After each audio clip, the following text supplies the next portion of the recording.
Hello everyone, I am Mayhem. This is Imperium Galactic War, and this is another battle off of the Warfront.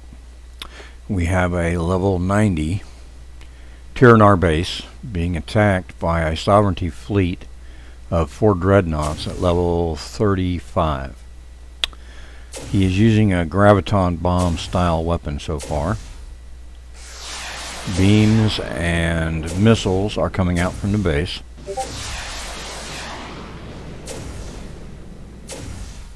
He does have shielding, but he is also taking a lot of damage to those shieldings. Eventually they will wear down, and it'll be up to the armor and the hull to take the rest of it. We'll see how good he is.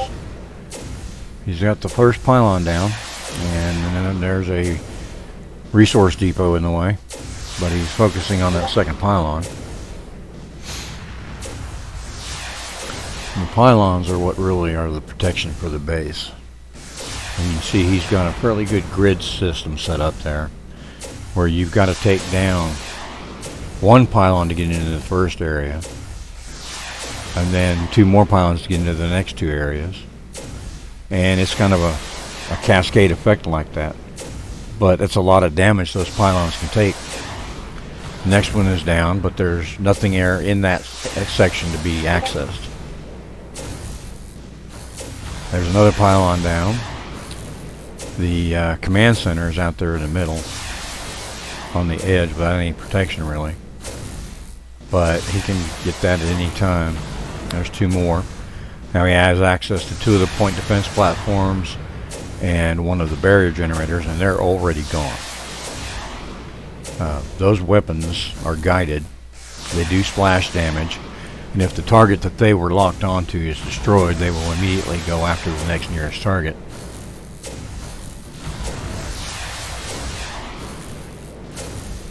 Let me center the map a little better for you, and we'll zoom in.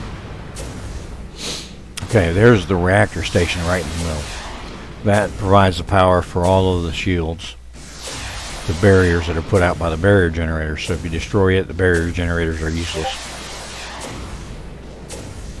The missile turrets are still doing very well so far. Beam turrets are still firing. A couple of them have stopped. It looks like he's inside their minimum range now, which is one thing you want to consider when you're putting weapons on your point defense platforms. Some of them have minimum ranges, and if he flies inside those, they're basically useless. But they also do have longer ranges than some of the other ones that don't have minimum ranges. It's a balancing act, it really is.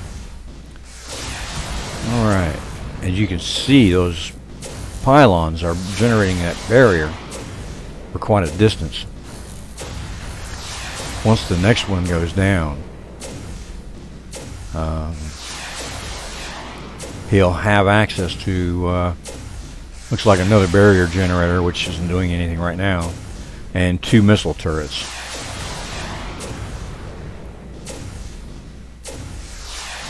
He's got the base almost 50% damage, so it's already going to get a shield.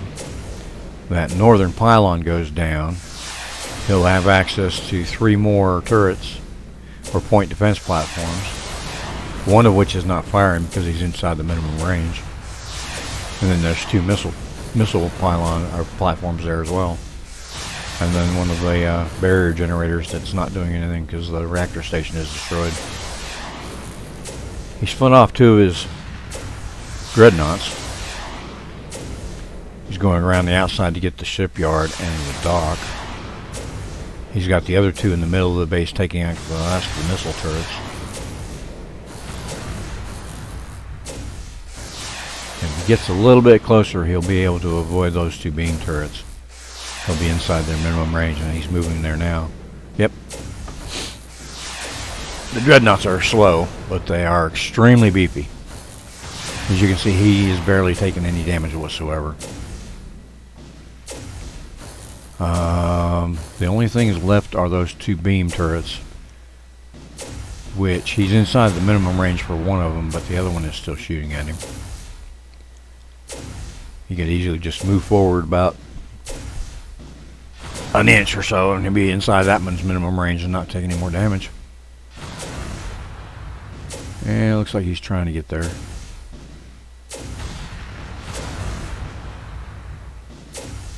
And there goes one of the point defense platforms, and there's only one left. I'll slide the map over a little bit so you can see that side of it. There's only a few buildings left. Alright, now we have a point defense platform. Oh, and he ran out of time. Point defense platform, a resource depot, and the dock was all that was left. He still had, well, it looks like about 16% damage on it. And he just took a little bit of damage. 10% on one Dreadnaught, 2% on one, and 1% on the other two. So, yeah. Very little damage whatsoever, and almost wiped the base out. Alright, well, I hope you enjoyed this. If you did, please leave a like. If you have any comments, please leave those below as well. If you want to see more, you can feel free to subscribe and hit that little bell, and that way you'll be notified when new videos come out. Well, thank you for watching, and you have a wonderful day.